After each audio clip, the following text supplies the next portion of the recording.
নয়, নই অন্ধকারের খনিজ। আমি তো জীবন্ত প্রাণ, আমি এক অঙ্কুরিত বীজ, মাটিতে লালিত ভীরু। শুধু আজ আকাশের ডাকে মেলেছি সন্দিগ্ধ চোখ, স্বপ্ন ঘিরে রয়েছে আমাকে। যদিও নগণ্য আমি, তুচ্ছ বটবৃক্ষের সমাজে, তবু ক্ষুদ্র এ শরীরে গোপনে মর্মর ধ্বনি বাজে। বিদীর্ণ করেছি মাটি, দেখেছি আলোর আনাগোনা, শিকড়ে আমার তাই অরণ্যের বিশাল চেতনা। শিকড়ে আমার এই বিশাল চেতনা, আর এই চেতনা যিনি আমাদের রক্তে বয়ে আনেন তিনি আর কেউ নন, তিনি কিশোর কবি সুকান্ত ভট্টাচার্য। আজ আমাদের নিবেদনে শতবর্ষের আলোকে সুকান্ত। অংশগ্রহণে পুলক নস্কর, অনিতা সুর, শরণ্যা গুহ, রুমা সুর, ইপ্সিতা চক্রবর্তী, মিঠু চক্রবর্তী এবং আমি স্বাগতা মণ্ডল মল্লিক। আমাদের হালিশহর কথামালার আজকের নিবেদন শতবর্ষের আলোকে সুকান্ত। তিনি কিশোর কবি, তিনি আমাদের রক্তে 18 বছর বয়সের উদ্দীপনা যেমন এনে দেন, তেমনি কিছু মজার কবিতাও আমরা তার রচনায় পাই। মেয়েদের পদবীতে গোলমাল ভাবি, অনেকের নামে তাই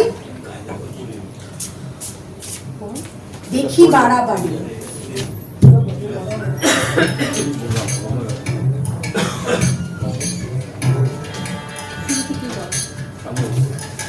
মেয়েদের পদবীতে গোলমাল ভারী, অনেকের নামে তাই দেখি বাড়াবাড়ি।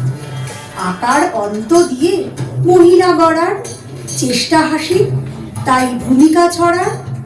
গুপ্ত গুপ্তা হয় মেয়েদের নামে, দেখেছি অনেক চিঠি পোস্টকার্ড খামে। সে নিয়মে যদি আজ ঘোষ হয় ঘোষা, তাহলে অনেক মেয়ে করবেই ঘোষা। পালিতা হলে পাল হলে ফালা, নির্ঘাত পারবে মেয়েদের জ্বালা। মল্লিক মল্লিকা দাস হলে দাসা, শোনাবে পদবীগুলো অতিশয় খাসা। কর যদি করা হয় ধর হয় ধরা, মেয়েরা দেখবে এই পৃথিবীটা সরা। নাগ যদি নাগা হয় সেন হয় সেনা, বড়ই কঠিন হবে মেয়েদের চেনা। শীর্ণ শ্যামবর্ণ একটি ছেলে, বাংলাদেশের পথে ঘাটে হামেশাই এমন কত ছেলেই চোখে পড়ে। প্রতিভার কোনো বহিঃপ্রকাশ নেই, অথচ এই কিশোরী সারা বাংলাদেশে চমক লাগিয়ে দিয়েছিল আগুন ছড়ানো কবিতা লিখে। সুকান্ত মশাল হয়ে জ্বলে গিয়েছিল জীবনের জয়গানকে, মানুষের জয়যাত্রার পথকে আলোকিত করতে। আমি একটা ছোট্ট দেশলাইয়ের কাঠি, এত নগণ্য হয়তো চোখেও পড়ি না, তবু যেন মুখে আমার উসখুস করছে বারুদ, বুকে আমার জ্বলে উঠবার দুরন্ত উচ্ছ্বাস। আমি একটা দেশলাইয়ের কাঠি। মনে আছে সেদিন হুলস্থুল বেঁধেছিল, ঘরের কোণে জ্বলে উঠেছিল আগুন, আমাকে অবজ্ঞা ভরে না নিভিয়ে ছুঁড়ে ফেলায়। কত ঘরকে দিয়েছি পুড়িয়ে, কত প্রাসাদকে করেছি ধূলিসাৎ।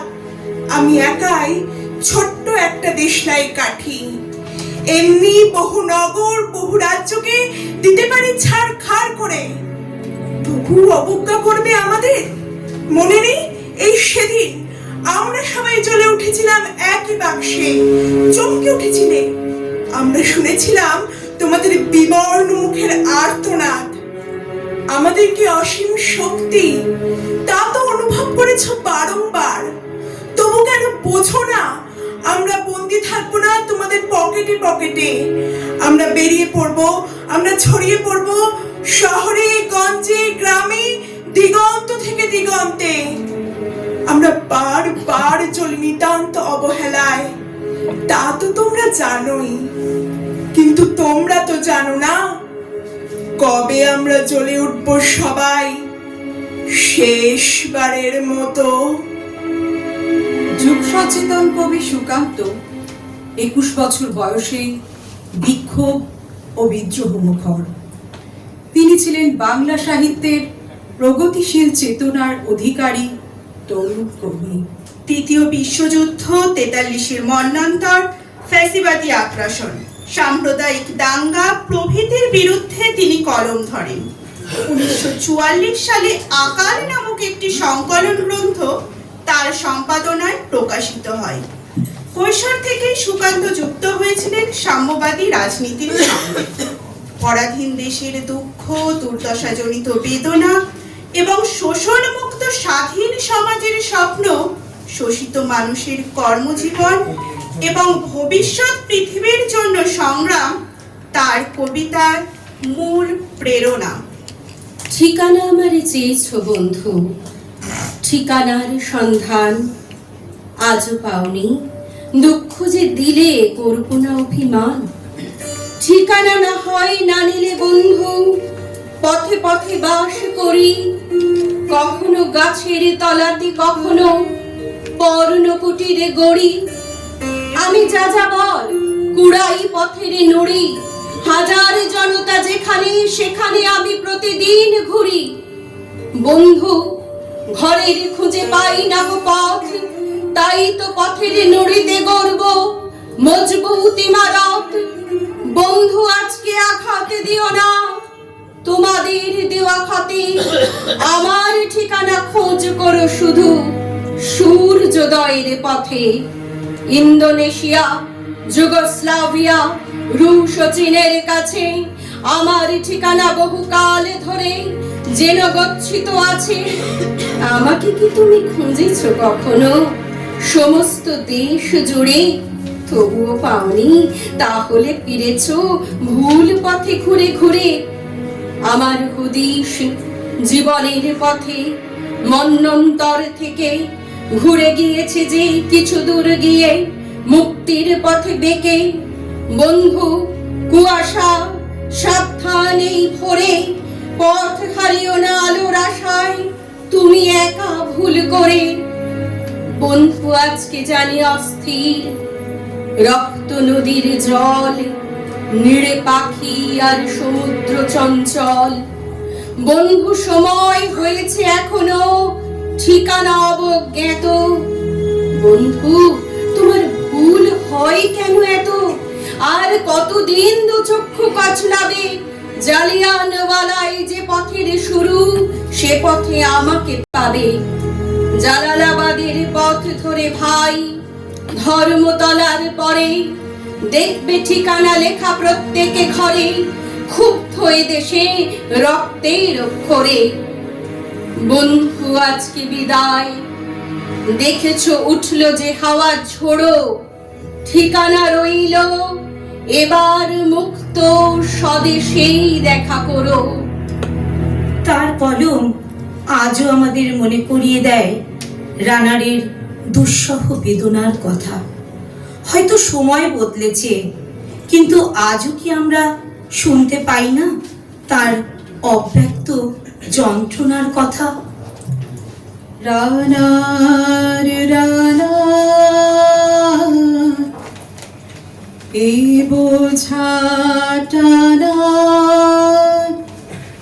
দিন কবে শেষ হবে? রাত শেষ হয়ে সূর্য উঠবে কবে? দিন কবে শেষ হবে? ঘরেতে আহা পৃথিবীটা তাই মনে হয় কালো ধোঁয়া। পিঠেতে টাকার বোঝা তবু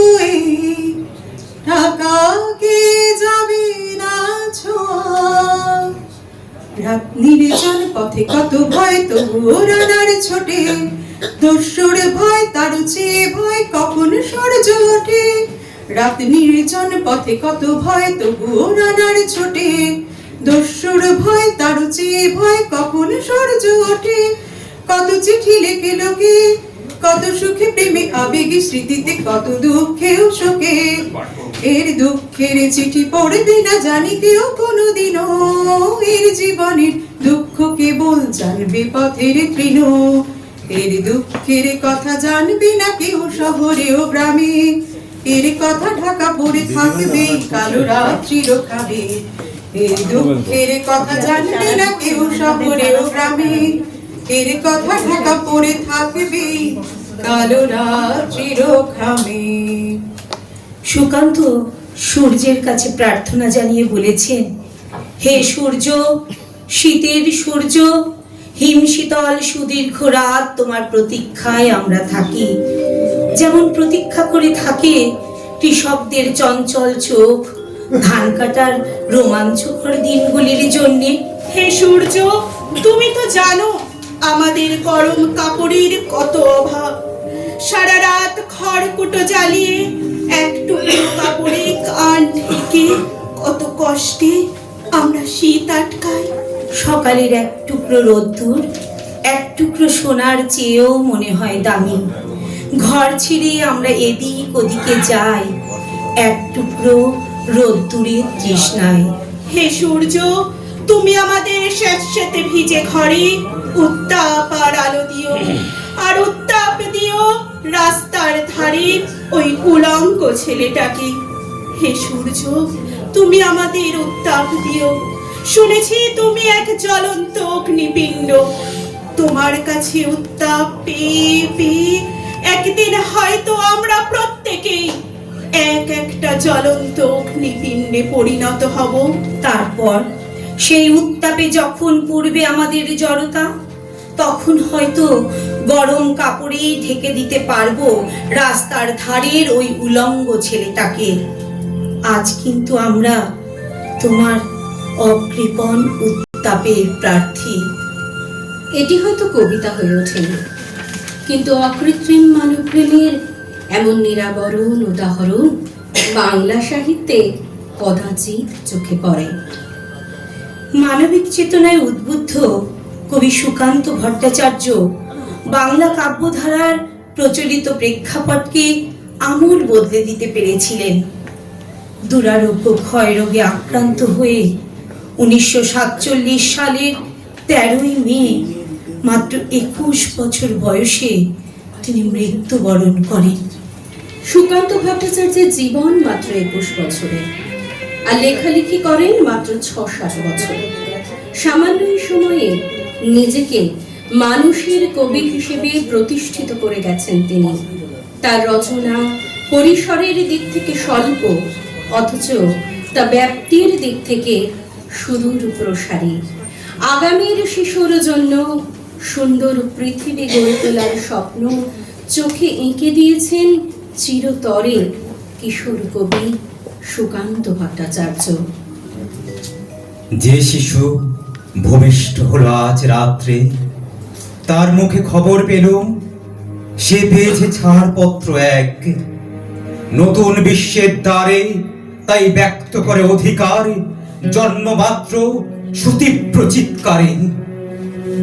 খর্বদেহ নিঃসহায়, তবু তার মুষ্টিবদ্ধ হাত উত্তোলিত উদ্ভাসিত কি এক দুর্বোধ্য প্রতিজ্ঞায়।